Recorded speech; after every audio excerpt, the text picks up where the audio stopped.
All right, now we're on page 2 of lesson 9.4, and we're going to start talking about vector addition. So let's take a look at an example here and see what information we can pull.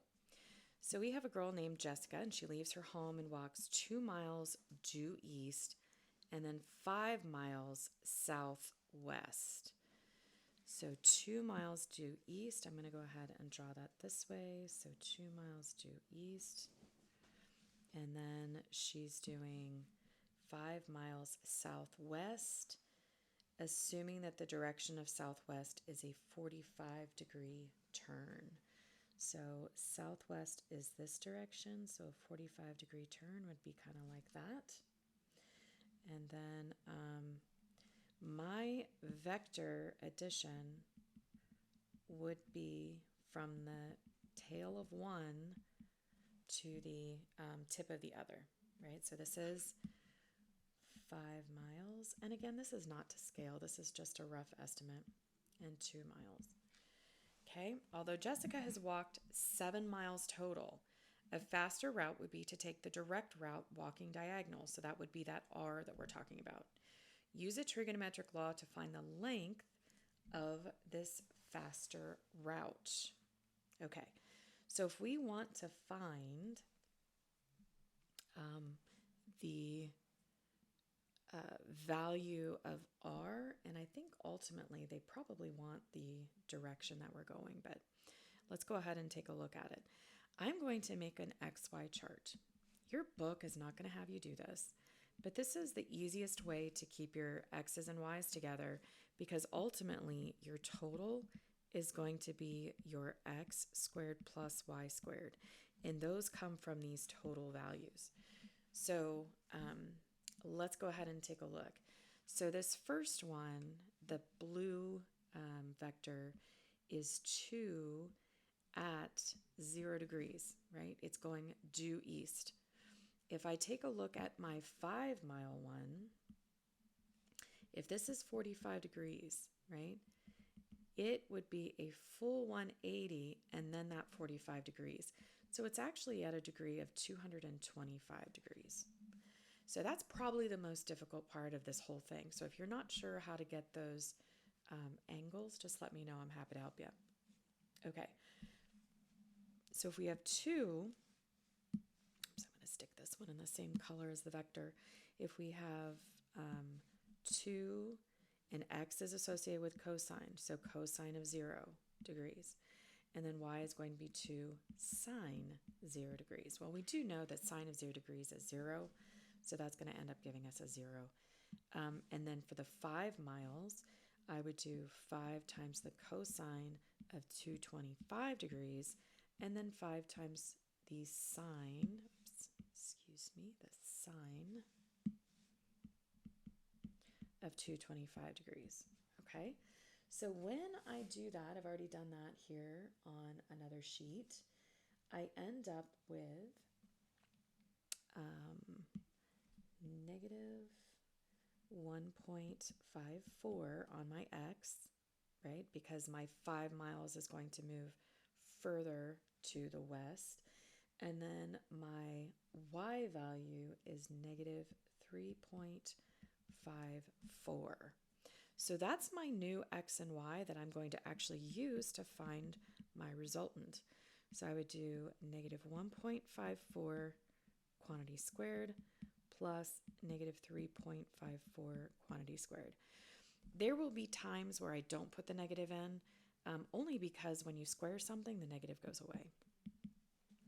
By the time I go ahead and do this, my resultant is 3.86, and this is miles.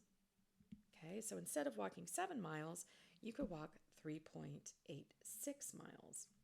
Okay, now we don't use V, or we don't use R to designate our resultant vector. We used, little r when we were talking about polar. We'll use what we call V. V is a symbol for vector, and we can call our vectors different things. And those little double lines here says that you're only looking at the magnitude. right? So the magnitude of that vector is 3.86 miles. We don't know what direction. I mean, we can look at the diagram and see, but we did not figure out the direction. And we could do that if we wanted. We would just take the inverse tangent of this y over this x, right? And since both of them are negative, we know that's in quadrant 3, so we're going to have to add 180 degrees. Okay, so 3 says, what if Jessica left her home and walked 5 miles southwest and then 2 miles east? So this is reverse of the original scenario. Well, let's go ahead and try it. So if she walks instead of, and I'm going to put this right on top of what we did before. She started here. So if instead she goes 5 miles southwest, right, to about there, and then she goes 5 miles or 2 miles east to here, right? It's the same thing. So she's still going to start at this point and she's going to end at this point, whether she takes this route or whether she, oh my goodness, I just erased everything. Hang on, there we go. Whether she takes this route or she takes this route, okay? They're both the same. And so there's a different property that we can call, right? So based off this observation, vector addition, well, actually it has another question. Would she arrive in the same location? You betcha. And then sketch this situation onto your original sketch. We did, and we actually got a shape that's called a parallelogram, right? So that vector cut across the parallelogram, this only works if you have 2 vectors. If you have multiple vectors, then it gets a little bit more sketchy. Okay, based off this observation, vector addition is, do you remember the term? This is probably from maybe 4th grade. Commutative, right? Commutative, which means that the order doesn't matter. So you can go from, you can take one vector first and the other one second. It doesn't matter which one you start with, okay? So let's go ahead and fill in all these definitions here. There's a lot of stuff that we're going to do, and then we're going to get into an exercise of vector addition to kind of help a little bit. All right, vector addition, we just said, is commutative. And these little boxes are really good summaries, so if you put your card together, this is a good one to have. Meaning that I could have vector v, and I could add it to vector w, and that would be the same as taking vector w and adding it to vector v. So the order doesn't matter, right? That should make some sense. Some other properties are, it's actually also associative, right? Remember who you associate with, who you hang out with, how you group. So if I have, let's say I have 3 vectors, I have u, v, and w.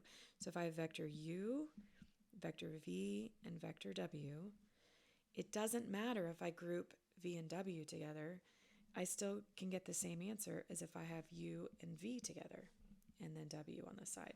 So associative property also works. Okay, the 0 vector has a property that if I take a vector and I add it to 0, right, it's still going to give me, 0 plus that vector. I can switch the order, but it just gives me the vector, right? Adding 0 does nothing. All right, the next one, if v is a vector, then negative v is a vector of the same magnitude. Okay, so it still has the same quantity associated with it, but opposite direction.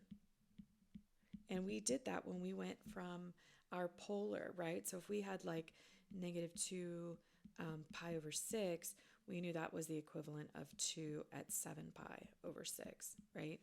So the opposite vector takes us to the opposite direction in our angles, right? So if I take a vector and its opposite, right, then that will cancel each other out and we'll get a 0. And then we can rewrite the difference of 2 vectors as the sum of 2 vectors.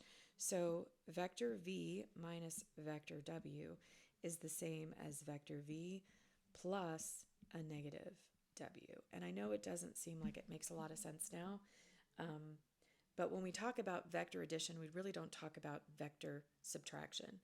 Vector addition is the general term for it. And so being able to add a negative just makes it a little bit easier for us. Okay, so this is page 2. We are going to go into an activity next for how to do vector addition.